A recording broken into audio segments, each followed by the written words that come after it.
Brasil vence em jogo dramático e se classifica às oitavas de final.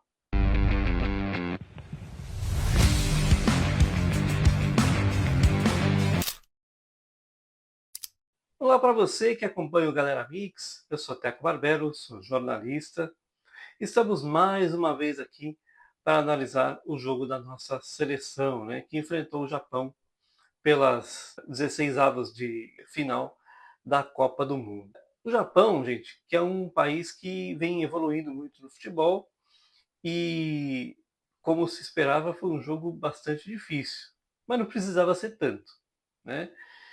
A equipe japonesa, ela veio com um esquema bastante defensivo, mas explorando contra-ataques.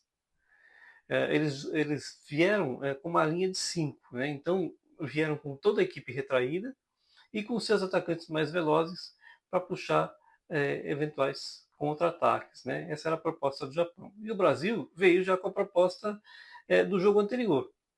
O Ancelotti colocou pela primeira vez em campo a primeira repetição de equipe. O que me trouxe uma sensação muito interessante, de tranquilidade, achando que o Brasil poderia apresentar o mesmo futebol que apresentou no jogo passado. Mas o que a gente viu em campo foi um Brasil com muita dificuldade, né? Realmente mexendo com o coração do torcedor, porque o Brasil ele começa muito bem, até os 15 minutos do primeiro tempo, pressionando, mas faltou uma qualidade nessa pressão. A gente via o Brasil trocar bola de um lado ao outro e com dificuldade em encontrar espaços. Mérito da marcação japonesa também. Mas o Brasil estava no primeiro tempo, né, muito pouco criativo. Para vocês terem ideia, assim, o Brasil deu 3 chutes no gol antes dos 15, mas nenhum com perigo. E depois o jogo ficou muito moroso, muito concentrado em o Brasil tentando atacar e o Japão tentando defender. Mas aí, num erro do Brasil, num erro de saída de bola, aconteceu tudo que o Japão mais queria, né? O Japão consegue fazer o gol aos 29 minutos do primeiro tempo, né? Num erro de saída de bola que o Brasil teve, é, o Magalhães ele demora para pensar o que fazer, o zagueiro do Brasil, né? E espera o atacante japonês se colocar bem para chutar, e aí não tem o que fazer, o Alisson não tem muito o que fazer, e o Brasil então sofre o gol.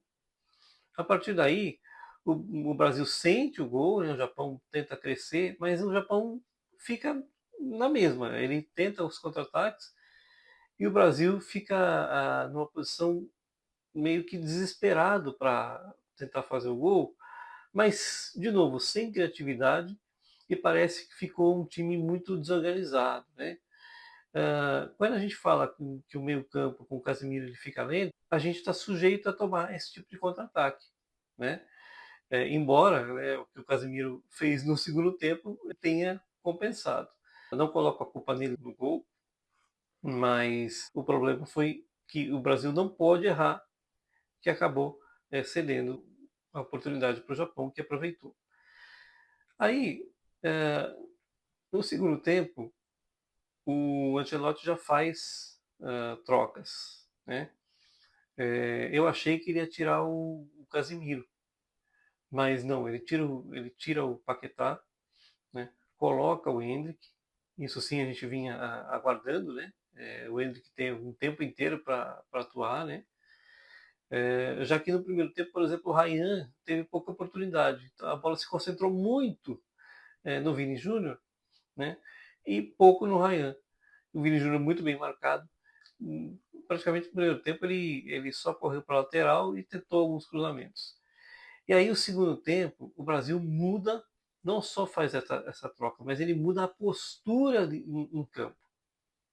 Enquanto que no primeiro tempo a equipe foi mais passiva, esperando que a bola chegasse no pé com qualidade, esperando para ver se abria uma chance para uma enfiada legal, esperando para que sei lá o quê, tá? E isso é uma crítica direta ao comportamento da equipe, né? No segundo tempo, não. Aí o Brasil volta no intervalo com a postura de quem quer ser campeão do mundo.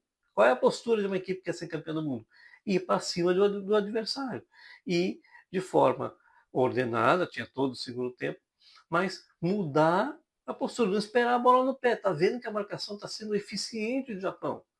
Então o que você tem que fazer? Você tem Hendrick, tem Vini Júnior, tem Bruno Guimarães, que fez um bom jogo, principalmente no segundo tempo. Matheus Cunha, que entra, faz aquele padrão de jogador de área. Então você tem individualidades ali para superar o que a marcação por zona está sendo efetiva do outro time. Né? E aí, justamente quando o Brasil começa a trabalhar isso de uma forma mais ordenada e forçar o jogo, o Brasil encontra o gol, né?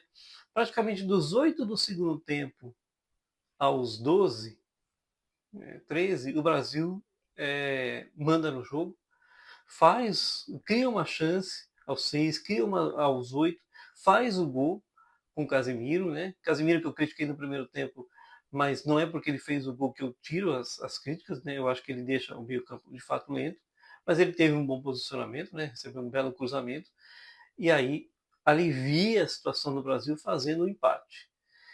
E a partir daí, a equipe japonesa realmente sentiu o gol, ela não teve força de reação para ir para cima e pressionar o Brasil lá com uma linha mais alta, ele continuou jogando uma linha mais baixa, e o Brasil continuou, que a gente fala, né, empurrando a equipe para trás. Mas faltou mais criatividade, faltou mais chute de fora da área. Viu que a equipe japonesa não mudou o posicionamento, não deu contra-ataque. Era o Brasil com a bola, o Japão esperando para ver o que ia acontecer. Então, quando você tem uma situação como essa, você precisa usar a individualidade. Né? Depois ele tira o Casemiro, que também saiu machucado, assim como o Paquetá, né? Coloca o Fabinho. O Neymar aqueceu, mas não foi colocado em campo. Né? Eu até esperava que ele fosse colocá-lo, mas ele preferiu manter esse time. E aí, quando ele colocou o Gabriel Martinelli, ele manteve o mesmo esquema, né? Mas o Gabriel, ele conseguiu aproveitar a oportunidade, né? Em mais uma assistência do Bruno Guimarães, ele dentro da área, né? Fez um movimento rápido, ajeitou e bateu cruzado, né? Fazendo assim o gol da vitória lá nos acréscimos, né? Tava todo mundo esperando a prorrogação, ele consegue ali depois dos 48 do segundo tempo fazer esse gol e que dá então a vitória ao Brasil, que passa para a próxima fase. Tá tudo resolvido? O Brasil tá bem para pegar ou Noruega ou Costa do Marfim? Eu acho que esse jogo faz um alerta, né? Primeiro, o Brasil não pode entrar com esse tipo de postura. Qualquer um que venha, Noruega ou Costa do Marfim, vai jogar fechado do mesmo jeito.